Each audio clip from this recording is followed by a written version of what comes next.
Assalamualaikum warahmatullahi wabarakatuh.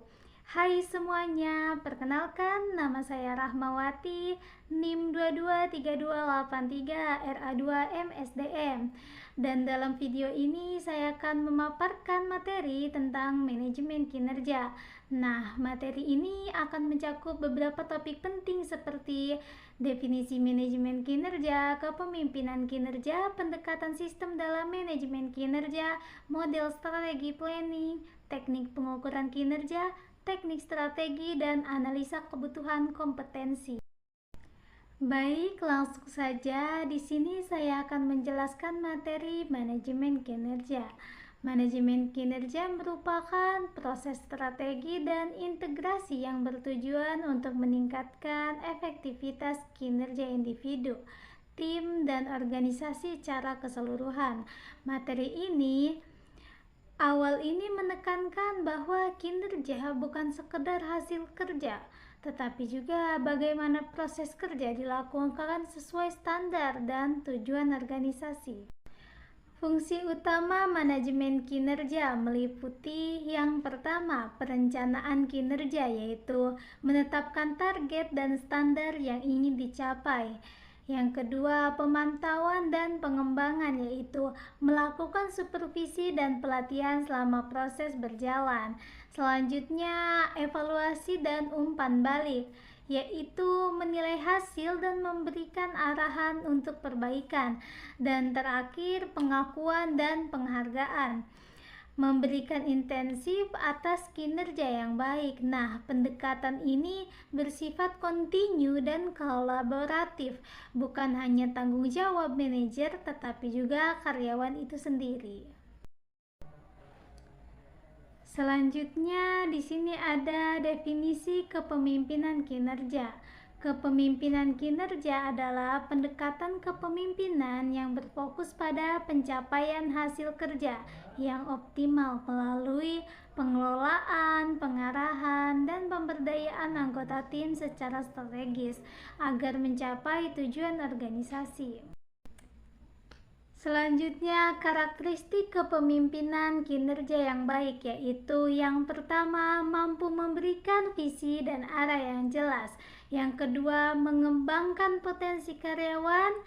Ketiga, mengelola konflik dan mendorong sinergi tim. Dan yang terakhir, memberikan umpan balik yang membangun, bukan menjatuhkan. Nah, di sini kepemimpinan itu bukan hanya tentang kekuasaan ya, tetapi tentang kemampuan untuk menginspirasi, memberi contoh, dan mendorong pencapaian yang berkelanjutan. Next, pendekatan sistem dalam manajemen kinerja.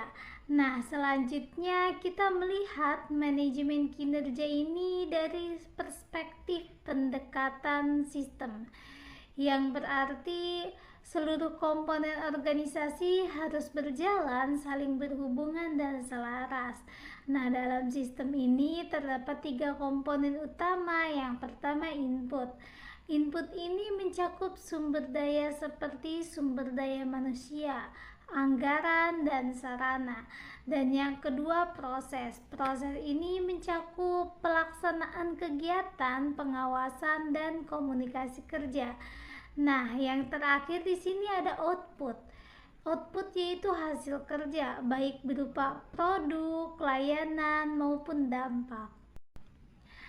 Nah, pendekatan sistem ini membantu manajer untuk memahami bahwa kinerja bukan hanya masalah individu, tetapi juga tentang bagaimana sistem kerja itu sendiri dirancang dan dikelola. Nah, selanjutnya kita membahas analisis jabatan dan kompetensi, yaitu proses untuk memahami secara rinci setiap posisi kerja yang ada di dalam organisasi. Oke, di sini ada tujuan analisis jabatan, yaitu yang pertama, menentukan tugas, tanggung jawab, dan wewenang. Kedua, menyusun deskripsi dan spesifikasi pekerjaan. Dan yang terakhir, mengidentifikasi kompetensi yang dibutuhkan. Kompetensi sendiri ini terdiri dari pengetahuan, keterampilan, sikap, dan melalui analisis ini, organisasi bisa menempatkan orang yang tepat pada posisi yang tepat, right man on the right place. Nah, serta menyusun program pelatihan yang sesuai dengan kebutuhan jabatan. Nah, di sini ada evaluasi dan penilaian kinerja. Evaluasi kinerja bertujuan untuk menilai apakah seorang karyawan telah mencapai target dan standar kerja yang telah ditetapkan. Nah, materi ini sangat penting karena hasil evaluasi akan berdampak pada pengembangan karir, pemberian penghargaan, atau bahkan keputusan pemutusan kerja. Nah, materi terakhir membahas tentang teknik dan strategi dalam analisis kebutuhan kompensasi, yaitu di mana proses untuk menemukan kesenjangan antara kompensasi yang dimiliki saat ini dengan yang dibutuhkan untuk posisi tertentu.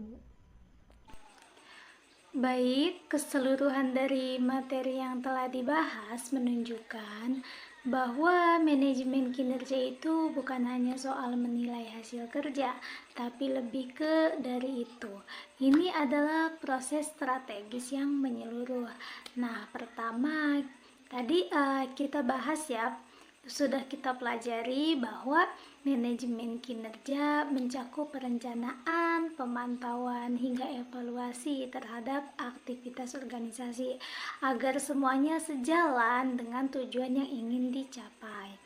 Lalu yang tidak kalah penting adalah kepemimpinan kinerja. Di sini peran pemimpin sangat krusial.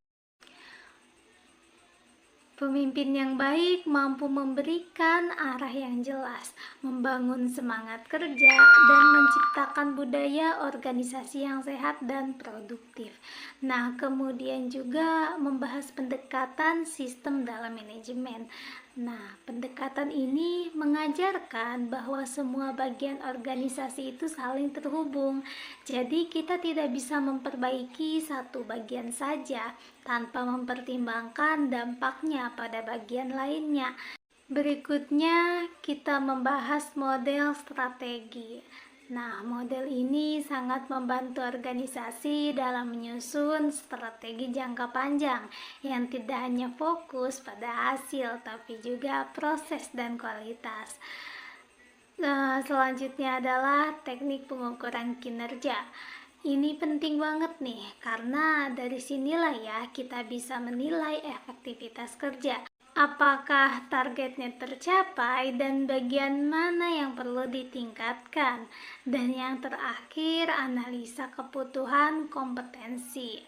Organisasi perlu tahu nih skill dan kemampuan apa saja yang dibutuhkan agar sumber daya manusia yang dimilikinya benar-benar siap dan kompeten dalam mencapai target kinerja.